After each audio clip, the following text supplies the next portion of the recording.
Hello mga kalingap, kamusta tayong lahat kung saan bansa man tayo naroon ngayon. Ngayong araw guys, bigay lang ko ng aking saloobin sa tungkol sa viral na mga baser tungkol kay Blancy. Isasabi ko lang aking saloobin guys. Bukod sa nasasaktan kasi ako dahil si Blancy sa pagtitiktok niya wala naman pong masama. Tiningnan ko lahat ng mga upload niya, mga new upload, mga dati pa, wala na pong masama ang kanyang TikTok. Ano ba ang nakikita niyo sa pagtitiktok ni Blancy? Naiinggit ba kayo o nagsisilos kayo sa nakikita niyo sa kanya, no? Dahil siya ngayon ay napakaganda na, no? At saka talagang close na sila ni Papa Eds, no? Sana wag natin bigyan ng kahulugan ang pagtitiktok niya at kung ano man nakikita natin. Magkomento na lang tayo ng maganda guys para masaya tayong lahat. Dahil sa kapanood din natin, magiging masaya din tayo, no? Kung hindi na natin makikita si Blancy, malulungkot tayo, no? Dahil siya ang ating pawala ng stress natin sa bawat araw. Bakit hindi maiwasan ang buzzer? Wala naman masama sa pagtitiktok niya. Bukod sa napakaganda niya talaga at nag-success na talaga sa buhay, tanggapin na lang natin sa sarili natin na ganyan na talaga siya, no? Napakaganda at napakabait. Maging ganyan na lang tayo, gayahin na lang natin si Blancy. Pero hindi naman natin siguro talagang magaya si Blancy, no? Tungod sa siya ay maganda. So guys, lawakan na lang natin ang ating pag-iisip, no? Manood na lang tayo. Kung wala tayong ma-comment, i-ignore na lang natin.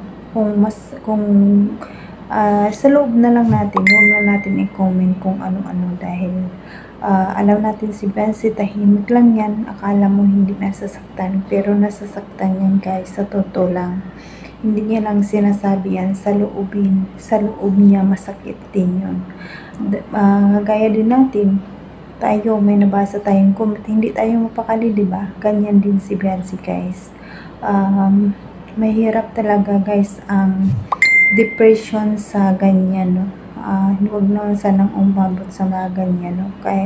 Kasi si Blancy, tahimik siyang bata. Wala tayong makukuha na kahit ano sa kanya. Talagang pangiting-iting lang yun, nakita natin na lagi siyang nakasmile sa kanyang mga video. Kahit na masama yung pakiramdam niya, nakangiti pa rin siya. Kaya respetuhin na lang natin guys. Tingnan natin na mabuti kung anong part ba ng TikTok ni Blancy ang masama doon. Kasi ako wala akong nakikitang masama sa TikTok niya. Sikat na talaga siya, kaya tanggapin na lang natin sa sarili natin. Huwag natin bigyan ng kung ano-ano pang mga masasamang komento dyan, no? Marami na akong mabasa tungkol sa kanya dahil yung pagtitiktok niya viral na. Huwag na nating bigyan ng kahulugan dahil masama yun guys. Kawawa yung bata, no? Kahit hindi nagsasalita, masama din yan sa loob niya.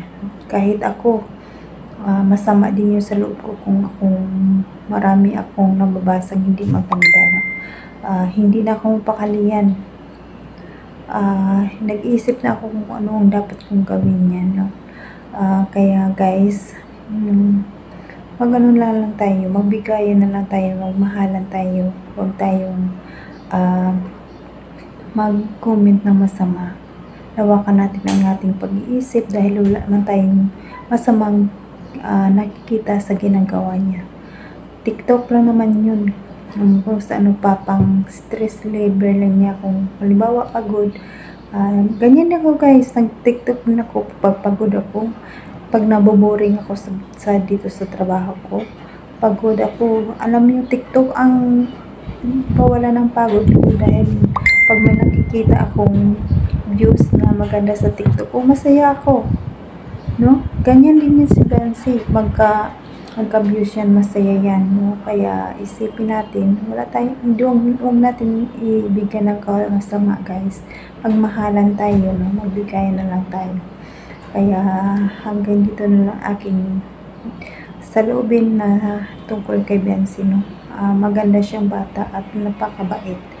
Kaya wala akong masabi sa kanya. Kaya una sa lahat, pasalamatan natin ang ama ng Kalingap, Balsa Dos Matubang, Ate Edna Vlog, Kalingap Rap, Kalingap Ido, Kalingap supporters, sa lahat-lahat, at Kalingap team reactors. Kaya hanggang dito na lang. Bye-bye!